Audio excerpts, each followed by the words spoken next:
Now coming to the uses of aluminum, copper, zinc and iron. Now aluminum foils are used as wrappers, that is covering materials, for food materials.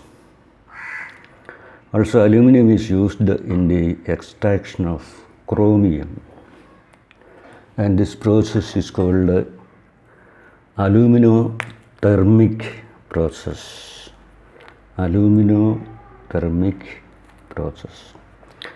Now the chromium oxide is treated with aluminum, which acts as the reducing agent, and we have the equation 2Al plus Cr2O3 giving Al2O3 plus 2Cr.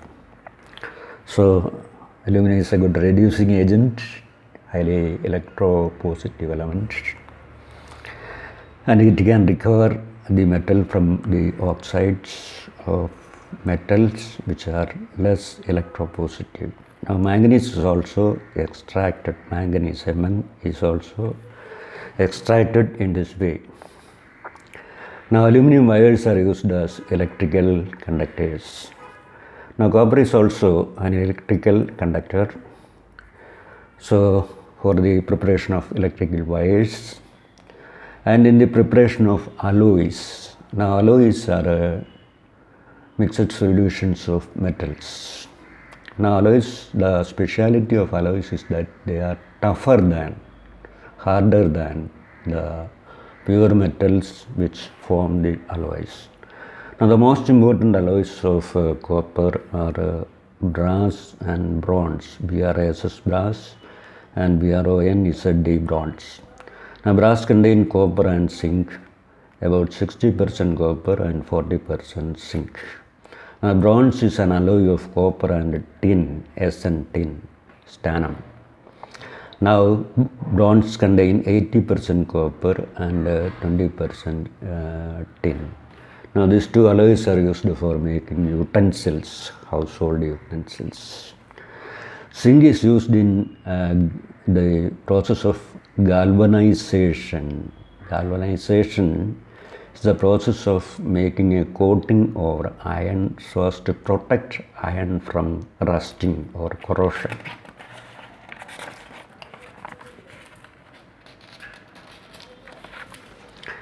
Now zinc acting as a negative pole in batteries find use in dry cells. It is used in alloys also. We have seen the alloy of zinc and copper, that is brass. Now German silver is another important alloy of zinc which contains copper, zinc and nickel. German silver it is called. Now zinc dust is obtained. Zinc dust as in the powdered form, zinc dust.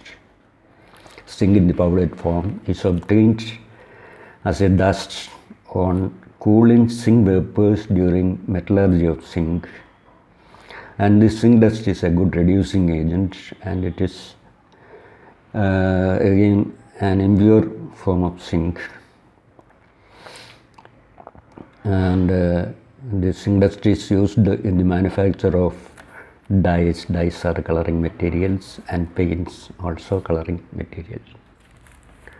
Now for iron, the variety of iron called cast iron, which finds application in the preparation of railway sleepers and stoves.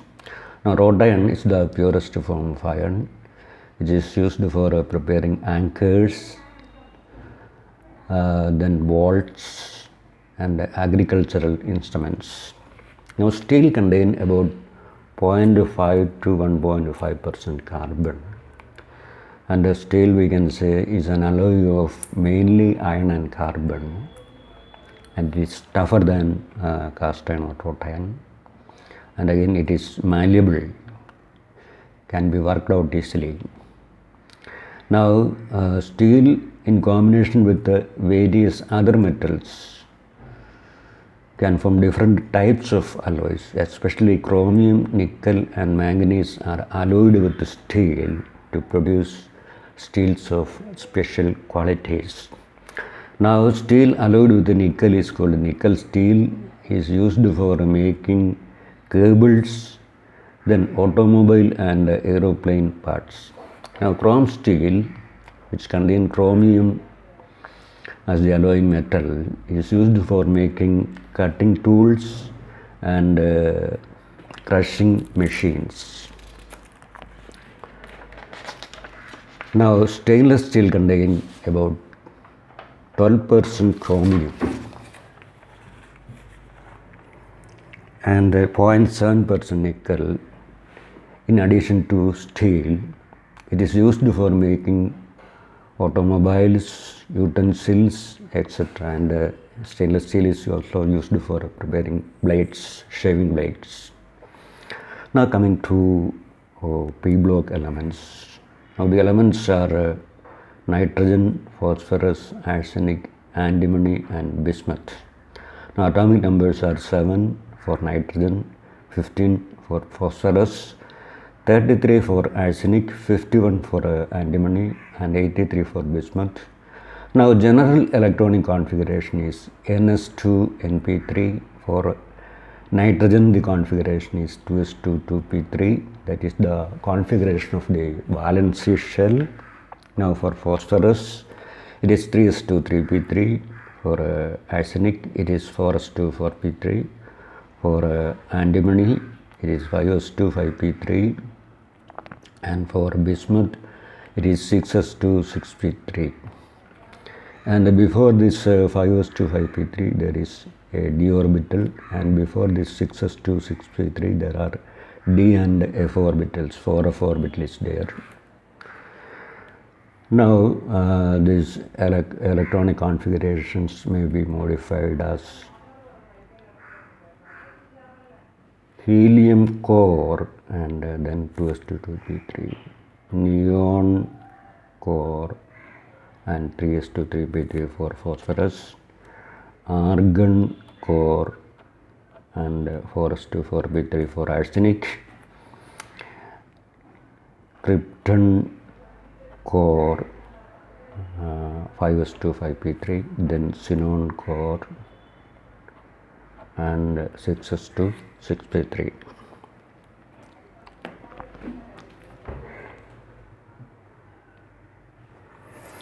Now after krypton core there is the 4d10 level, so we have to add that also, 4d10. And here after xenon core there is 5d10, then 4 of 14. So that is a complete configuration. So for antimony the 4d10 level is there after krypton core, and for bismuth there is 5d10 4 of 14 6s2 6p3. Now this 4d10 level is just behind the fifth shell, and this 4 of 14 level is just behind the 5d level, which is just behind the 6s2 6p3 shell. We call it this level as the penultimate.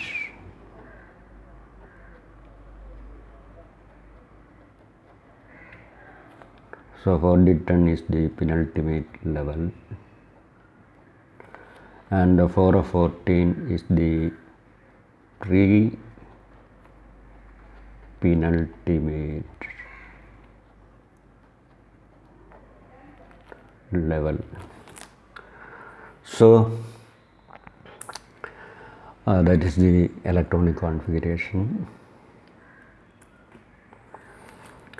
Now generally we can say they have the Ns2 Np3 configuration. Now coming to periodic properties, the properties which show a gradation.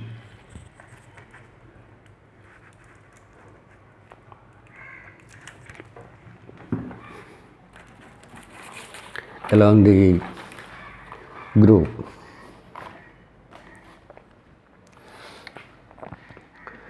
Now, shell number increases down the group. So, as shell number increases, the size of the shell increases. So that we can say the size of the atom increases down the group. And again, the number of filled inner shells also increases.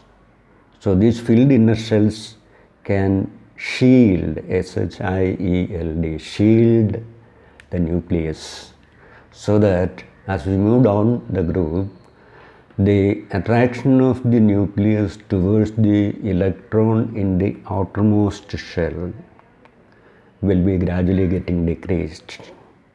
This also causes an increase in size of the atom.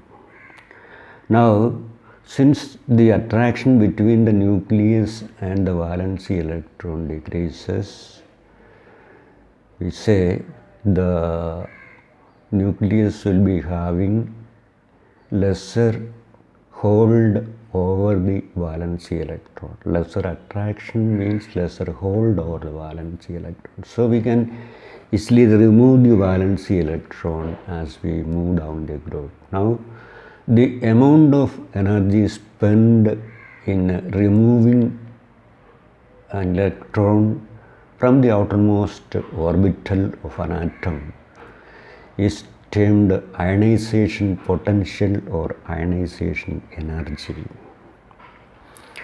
Now, ionization energy is usually expressed in kilojoules per mole, that is the energy required to remove 1 mole of electron from the valency shell of 1 mole of atoms.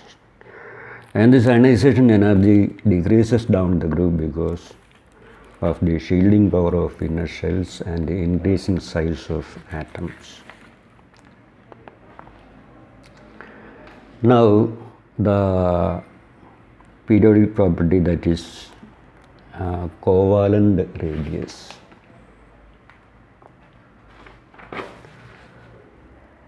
Now, the covalent radius also increases down the group because the size of the atom increases. Now, here a data regarding the ionic radius is given, but the difficulty is that the ionic radius is given for various oxidation states of the atom. For nitrogen, the common oxidation state is -3, and so we have to consider N -3 ion, and that ion has a radius of 171 picometer, ionic radius in picometer, pm, that is 10 raised to -12 meter.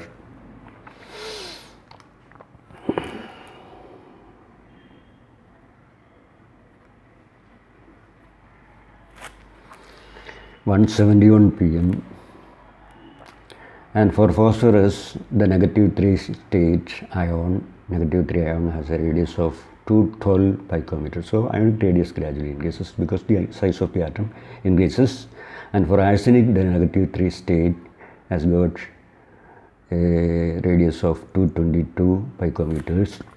And for antimony, the radius given is that of the +5 state because antimony is a metal, and metals usually show positive oxidation state.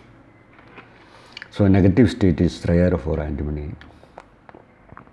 And for this +5 state, as the number of electrons are removed from the atom, now one thing which happens is that the orbital in which the electrons reside is removed. So as the orbital is removed, the radius of atom decreases, or the radius of ion is smaller than the radius of the atom when electron is removed, because one thing, the orbital is removed, and another thing is that the ratio between protons and electron.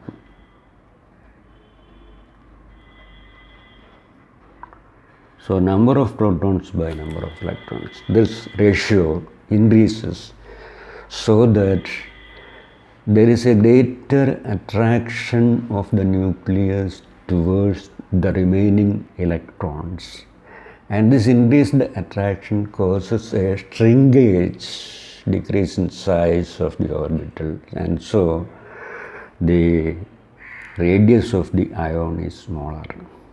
So one thing, the proton-electron ratio, and this is sometimes called effective nuclear charge. Effective nuclear charge.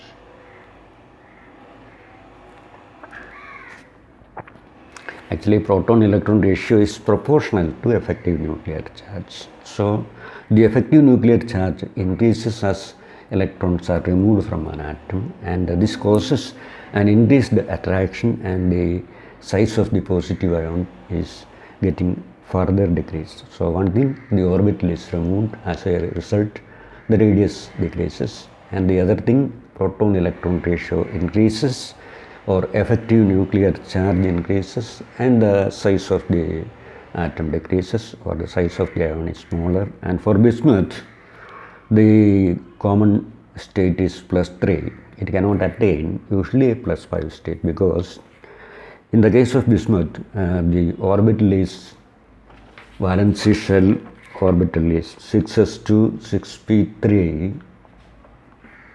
So the 6s orbital is larger in size, the largest one in the group, and this orbital, due to its larger size, which contain 2 electrons, so 2 electrons occupy a very large s orbital, so that electron density, we can here infer electron density as the number of electrons by volume of orbital.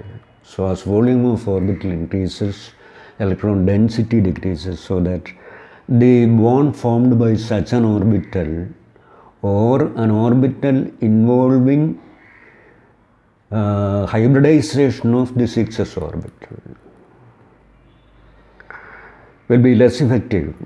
So the 6s orbital will not get involved in any hybridization because of its low electron density, and so 6s orbital will remain away from bonding because of its low electron density, and so the p orbitals are getting involved in hybridization or bond formation.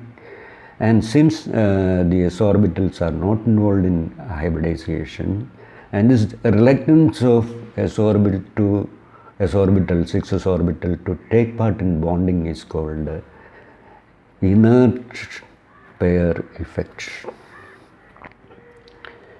So due to inert pair effect, the s orbitals are not getting involved in bonding, and bismuth shows mainly oxidation state of +3.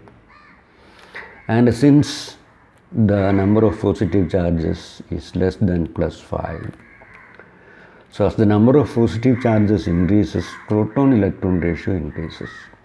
So as the number of positive charges decreases, proton-electron ratio also decreases. So effective nuclear charge for bismuth 3 positive ion is less, and so that bismuth 3 positive ion is a larger ion than antimony positive 5 ion.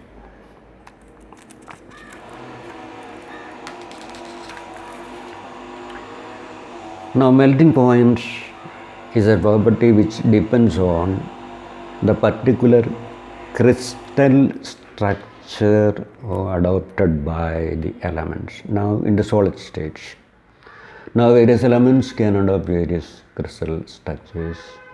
So we cannot have a regular gradation of melting point down the group because of different crystal structures adopted by these elements in the solid state. Now boiling point increases down the group except in the case of antimony and bismuth. Now for antimony and bismuth, the boiling point for antimony is 1860 Kelvin, and for bismuth it is 1837, slightly less. And the melting point for antimony is 904 and 544 Kelvin respectively. Now these are metals, and the type of bonding in these metals is called metallic bonding. Now due to inert pair effect, bismuth will not contribute 6s2 electrons for bonding, whereas antimony, due to lesser inert pair effect, will take these electrons, 5s2 electrons for bonding, metallic bonding. So metallic bonding is stronger in antimony than in bismuth, and that is again due to, we can say, inert pair effect. So melting point of antimony is naturally high than that of bismuth. Here also the same reasoning explains the higher boiling point of antimony and over bismuth.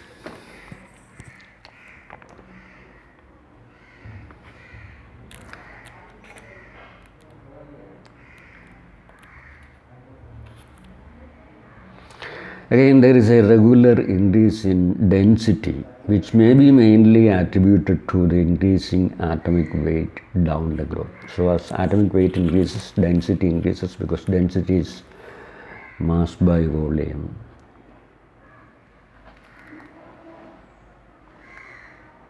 Mass by volume. Here mass is much pronounced than volume. So as mass increases, atomic mass increases, we can say the density increases, and again density is related to the solid structure of the metal. Now electronegativity generally decreases down the groove. This is because the effective nuclear charge decreases, and that is again due to the increasing size of the atom and increasing shielding effect of filled inner shells, which will prevent the attraction of the nucleus over an extra electron added to the atom. Electronegativity is a measure of the tendency of an atom to attract an extra electron towards itself, and here the atomic size increases down the groove, and again the filled inner cells also increases down the groove, so that the nucleus is prevented from exerting its force of attraction towards an extra electron. So electronegativity gradually decreases down the groove, but it's found that for antimony and bismuth, the electronegativity is nearly the same. Now this is because in the case of antimony and bismuth, the outermost shell, that is 6s2, 6p3 for bismuth, contain 4f14 and 5d10 levels as the penultimate and pre-penultimate levels. Now these orbitals have lesser shielding effects, and so the nucleus can penetrate these levels, these orbitals. The nucleus can exert the attractive force through these orbitals because their shielding effect is less. So the nucleus can penetrate its force of attraction through these orbitals towards the extra electron.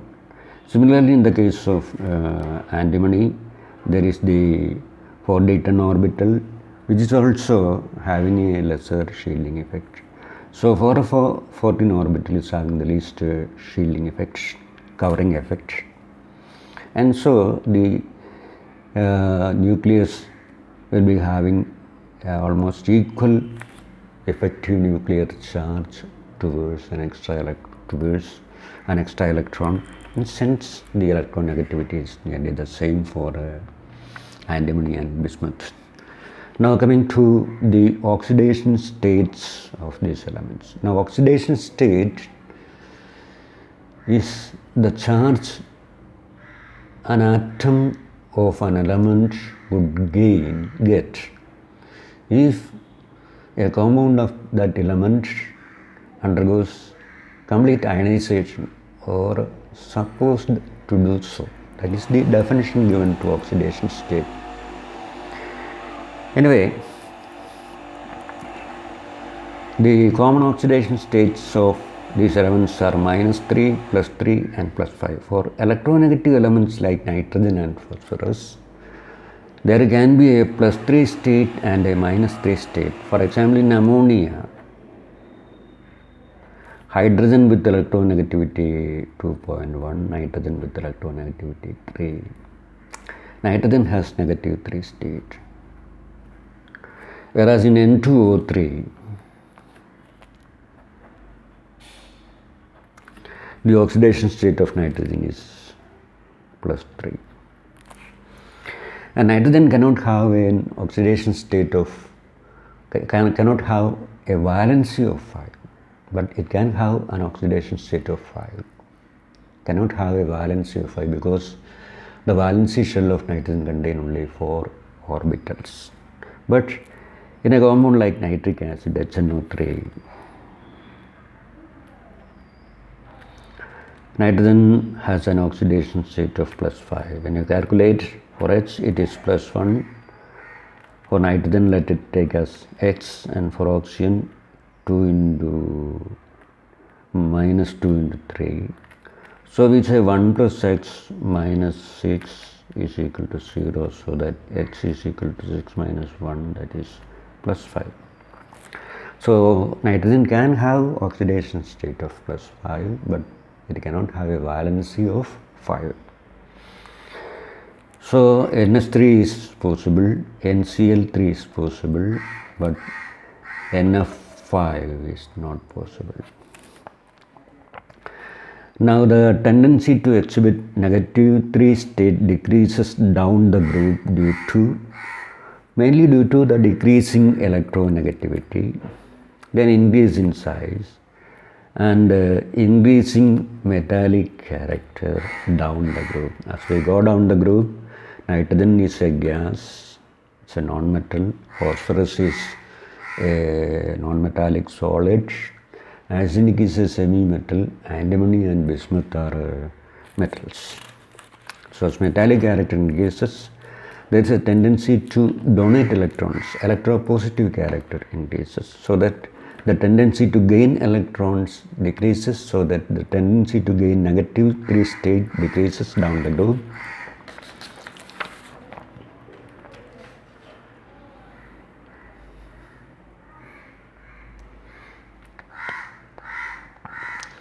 Now calculation of oxidation state of nitrogen in N2O.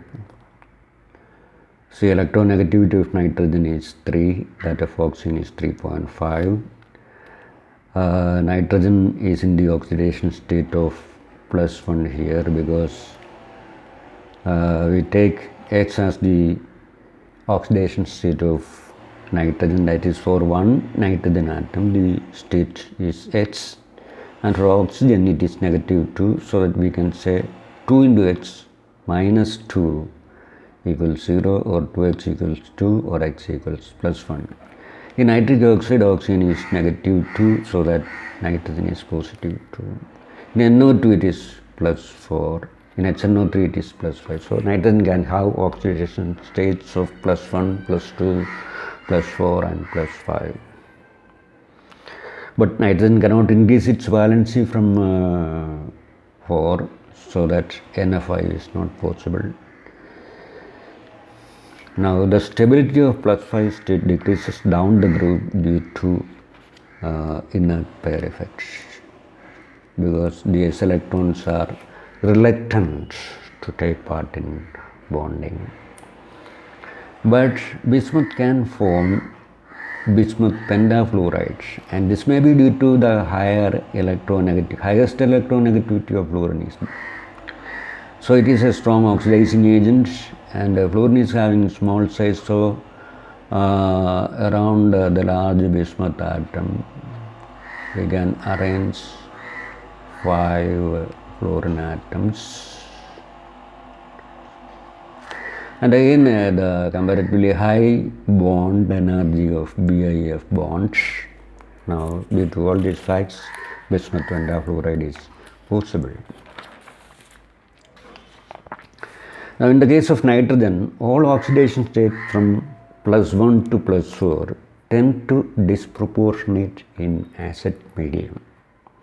Disproportionation means a reaction in which the oxidation state of an element is increased and at the same time decreased. It's a self-oxidation reduction reaction. For example, 3HNO2 giving HNO3 plus 2NO plus H2O.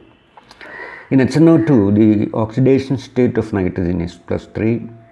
It is increased to plus 5 in HNO3 and decreased to plus 2 in NO, nitric oxide. So that is disproportionation reaction, self-oxidation reduction reaction. Now, the reason for this disproportionation may be due to the instability of the compounds.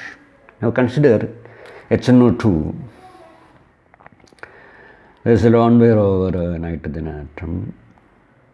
Now there is lone pair bond pair repulsion here. And here also lone pair bond pair repulsion. And you know nitrogen has electronegativity 3 and oxygen has electronegativity 3.5. The electronegativities of nitrogen and oxygen are comparable, nearly same. The difference is small, so that the bonding pair will be nearly in between nitrogen and oxygen. So if the bonding pair is here, then the distance between these two bonds is so much. If the bonding pair is here, the distance is so much. So as the bonding pair moves downwards, the distance between bonding pairs decreases. But here, since nitrogen and oxygen has a small electronegativity difference, the bonding distance between bonding pairs will be less. Now, due to this greater lone pair bond pair repulsion, the bonds will come closer due to repulsion. And again, we know bond pair repulsion is lesser in magnitude than lone pair bond pair repulsion. And so these bonds will come closer, and then there is chance for repulsion between these lone pairs over oxygen atoms. And so this molecule will be unstable. So this will be trying to assume a structure or structures in which these interactions are absent. Now in HNO3, the lone pair is absent, and in NO, there is only one set of bonds, a double bond. So there are no other bonds to repel these double bonds. So that repulsion is less in these two structures. So this molecule will tend to assume these two structures. And this may be the reason for a disproportionation reaction. So disproportionation means self-oxidation reduction. And here nitrogen shows disproportionation reaction where the oxidation states are in the range +1 to +4. Now phosphorus also shows this tendency to some extent, but other elements do not show disproportionation reaction. Why? Because these elements from arsenic to antimony to bismuth are larger in size and they are less electronegative, so that the bonding pair will be moving towards the electronegative atom, so that the distance between the bonding pairs increases, and so the chance for repulsion is less. So let me stop here. Thanks for listening me.